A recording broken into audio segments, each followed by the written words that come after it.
Hello,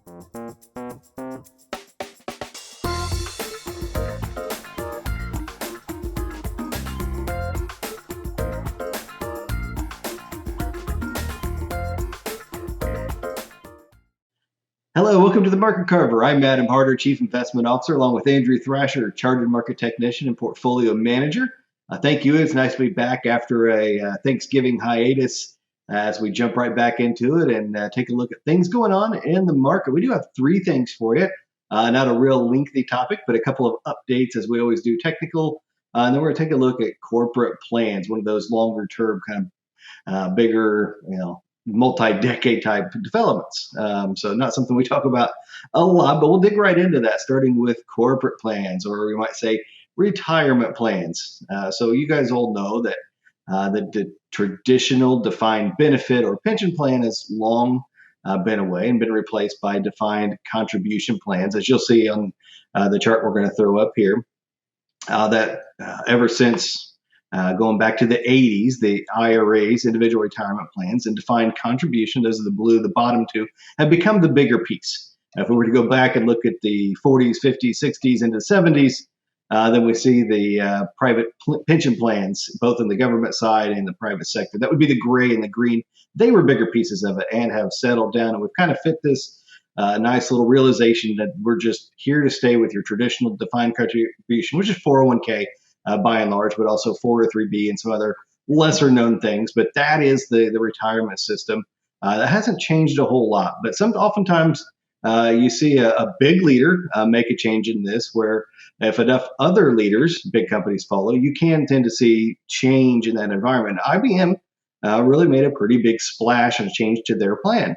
And that is on the portion that they're putting into the retirement plan. The match piece isn't going to be funded with cash or investments into whatever the participant is buying, whether it's index funds or target date funds. Instead, they're going to be paying a fixed 6% rate.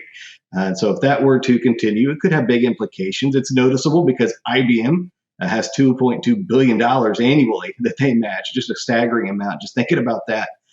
So it's no small dollars, but if it were to pick up, it could have implications. It's very attractive to IBM because, in a way, they're borrowing from employees at 6%. Versus having to go to the bond market and paying more than 6%. So that's one of the catalysts for the change, or at least we think. But again, the implications will also be less money flowing into the index funds that make up the lion's share of retirement funds. So I don't paint that as a potential huge negative for the markets, although it certainly have implications. But always look for things that could change this. Really, this past couple of decades, which have been very strong towards passive investing. And allowing some of the big mega cap names to just get bigger and bigger. So we'll keep an eye on that going forward and see if other companies join in with IBM. Andrew, I'll pass it up to you and let us fill us in on what we've seen over the past few holiday days here in terms of the market. Yeah, thank you, Adam. So it was a pretty short holiday week last week. Not a lot of fireworks. A lot of traders were at home with their families. So we didn't see a ton of price activity or big changes, but we are continuing to see improvement in stocks. If we were to close out November around the current levels, as a reminder, we filmed this video on Tuesday before it comes out in a couple of days. If we were to close right here, it'd be one of the best Novembers on record. Stocks have had a really strong recovery off those October lows. And so one of the things we often want to keep an eye on is momentum. The stocks, but we believe that as momentum begins to go higher, momentum can lead to further momentum. And so we track the different momentum gauges. Imagine if you kind of threw a tennis ball in the air. As it continues to go higher, it's starting to build up speed. And that's what we see within stocks, each individual stocks and ETFs and the indices and what have you.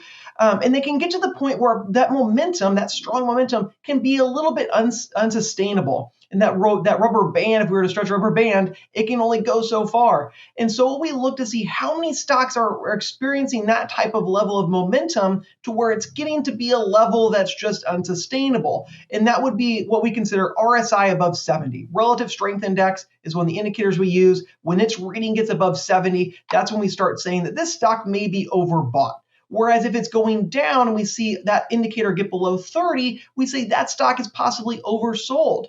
And so when we look at the entire market and how many stocks are overbought, how many stocks are oversold, we can get a better idea of is the market starting to see its own rubber band get a little too far stretched. And historically, what we've seen is when we start seeing at least 25% of stocks get overbought, that can lead to some short-term pullbacks in the market. So as of last week, we were at about 17%, so not quite to that 25% level.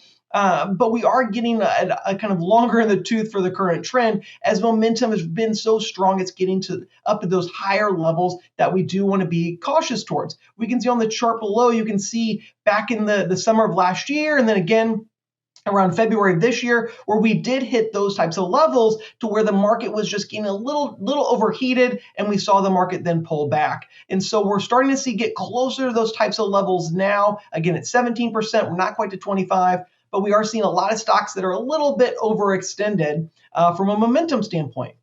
Because the market's been so strong, that's going to lead us into our third and final point, and that's looking at hedges. We often see institutional money managers, a lot of options activity. They're going to use the volatility index, or they're going to use the options market to hedge their portfolio, meaning that they hold a portfolio of stocks. So let's pretend, and they're trying to prevent or trying to hedge, protect a downside if the market were to go lower. And so what they can do is start buying options to create that hedge, that kind of insurance policy, so to speak, if they were to believe the market could go lower. Right now, we're seeing very little interest at all in those types of insurance policies or hedges from an options point of view. The chart that I'm sharing today is a little bit nuanced, but what it's looking at is out of the money puts for the next 3 months. And what the main takeaway from that, you don't understand the entire, all the terminology there, but what we can see is that when that line goes lower, tells us that there's less interest in the most general terms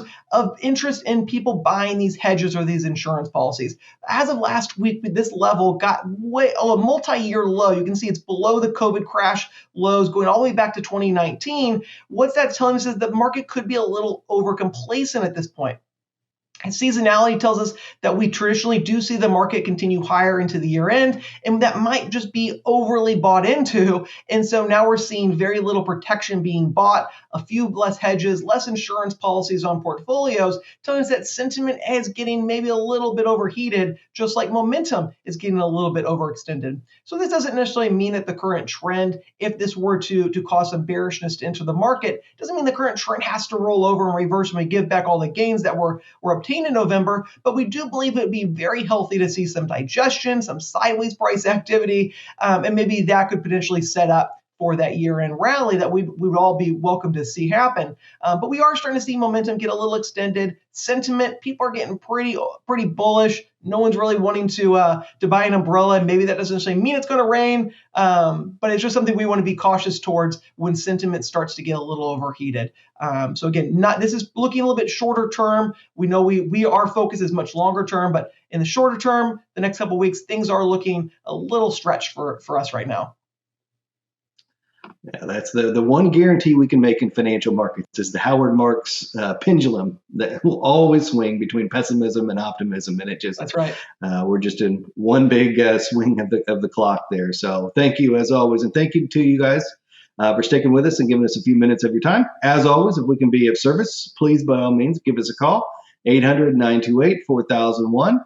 Thank you again, and have a great weekend.